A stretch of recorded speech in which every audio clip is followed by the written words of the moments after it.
Hey everybody, it's Norm from Tested here at Comic-Con 2017. You know this guy, Stephen Lane of Prop Store of London. Stephen, how you doing? Good, man. Good to see you here again. Thanks for stopping by. Absolutely. We love stopping by the Prop Store booth because you guys have new props, original props, costumes, miniatures from films that you auction off. And you guys have a big auction coming off this fall, right? Yeah, we do, absolutely. This is just a small selection of over 600 items that Prop Store is going to be auctioning in our September London sale. So we've got some of the highlights here for you today. It's amazing to me because you guys do this every year, and I flipped through the catalog that you guys put out. And it's costumes, it's props, it's miniatures, and there's new stuff every year that I didn't even know existed. And some stuff must come from private collections, some stuff must be from collectors who come to you. Where is this stuff coming from? You know what, we work really, really hard. It's the hardest part, also some of the biggest fun for what we do. But it's all about trying to track down and unearth where some of these treasures have ended up. A couple of the pieces, some of the pieces come from my own personal collection, some of them come from Prop Store's collection. A lot of material comes directly consigned from people who worked in the industry as well. So, and we work with the studios, hand in hand with the studios, so sometimes we get material in from the studios too. So it's a multitude of different sources. When you're building up the catalog of the available items, these 600 items, you try to look for, you know, a certain type of, like, how many pieces are going to be costume, certain film that you want to highlight. Does that matter to you, or you're just looking for the best, what's available at the time? Yeah, sure. I mean, ultimately, we're trying to bring to market the best of the best. Actually, you know what, I say that, it's not just the best of the best, but we also want to have elements that are affordable as well. So for every person, starting from $40 to $60, right up to $100,000 to $200,000. But it is, you know, I'd love to say that we're that choosy, no, we're not going to have this, or we're going to be very specific and go for the other.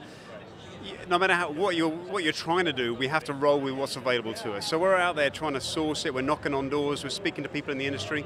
Prop Store has been going for nearly 20 years. Next year is our 20th anniversary, which is crazy.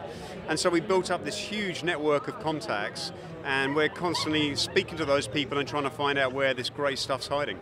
And some of the great stuff here are miniatures, some from films, some tangentially related to films. That's on this cabinet right now. Can you go through some of these items and tell me what these items are, some interesting points, and what we should look for?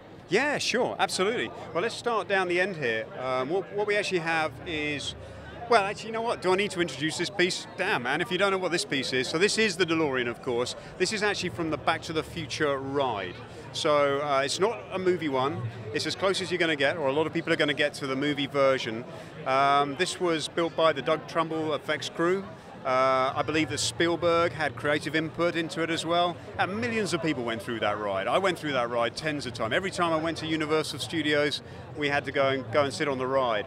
And it was part of the display as people were going through the queue, or it was actually in the production, in the filming? Oh, no, this is the filming miniature. Yeah, so this is the one. Did you do the ride? Did you? Of course, absolutely. They had the original DeLorean in the ride just sitting out there before it was restored. That's right. Yeah. Yeah, absolutely. So this is the one that you're going to be chasing. You know, as you're following along, trying to catch up with Biff, this is ultimately the one that Biff's driving around in.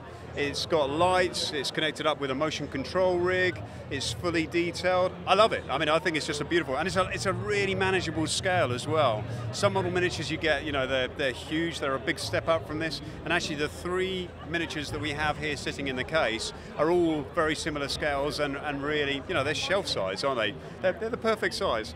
And really iconic, from the DeLorean to a Y-Wing. Now, it says here, this is a Hero Y-Wing. Is a model miniature used in the film? Yeah, absolutely. So this is a smaller scale model miniature. What's interesting about this is there is an identical miniature to this in the Lucasfilm archives, which is the larger scale. So this has a twin, if you like, for different scales where they would be using it for different shots. It has, right on the top there, just two very small metal lugs, which you can run sort of very fine wire filament down to power up the light bulbs in the back here for the ion engine effects. And if you remember the dogfight sequences in Jedi over the Death Star, it's all about chasing around, following around behind with a camera, with the light-up engines. And so they're really bright bulbs there that you got. Right along to the top, you've got a little astrometric droid sitting on top there, the gun turret. It's seen a little bit of wear and tear.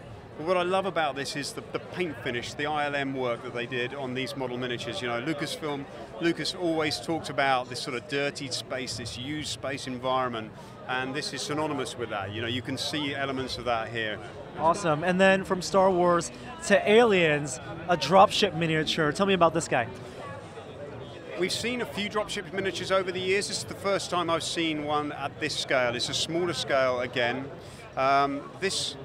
We believe that the origins of this miniature are probably as an art department maquette. It might have started as an art department maquette. That's certainly what we've heard. But we've managed to screen match this to the first sequence where the Colonial Marines board up, drop out of the Sulaco as they're coming down to LV-427, shooting through the clouds. That's where we can match it up to. So this specific miniature matches up the detail, the paintwork, everything, and the finishing on it as well. There's a possibility, a good possibility, that it's also a match to the exit of the refinery. So as you come up to the end of the film, as they're pulling away again, the wings close up and it shoots off, we're pretty certain that it could be this miniature as well. But it's very crude in its construction, which also sort of adds credence to the fact that it might have been a study maquette to start with. But it's been tapped out and drilled out, so it has holes for the motion control rod to go into it. It's got screw holes in the underside where it might be mounted to another rig as well. I love it. I mean, it's even the detail near the cockpit here. You can see the tiny little red decal. I mean, that's the Bug Stomper logo, you know, in small.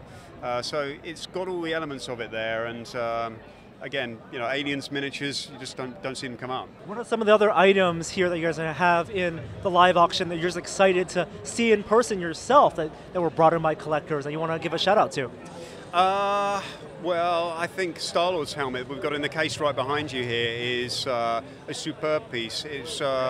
There's not much Marvel material out there. There's very little out there from Guardians of the Galaxy. Obviously, it's a much more recent film than some of the stuff that we're looking at here. It's a hero helmet with the light-up eyes as well. And there was actually one that was given away in a sweepstake. And the guy who won it was like, I don't really want a Star-Lord helmet. You guys interested in it? And we're like, yes, give us the Star-Lord helmet. So that came in. And I think that's a really exciting piece. You know, that's one of those pieces that I think people are going to get excited. The new film's coming out as well. You know, there's a lot going on for it. Great character, great helmet. So I think that's a superb item. Awesome. Thank you so much, Stephen. It's always great to stop by your booth here at Comic-Con and check out some costumes, props, miniatures. And thanks for chatting with me. Good to see you, Noel. Yeah, we'll look forward to the auction.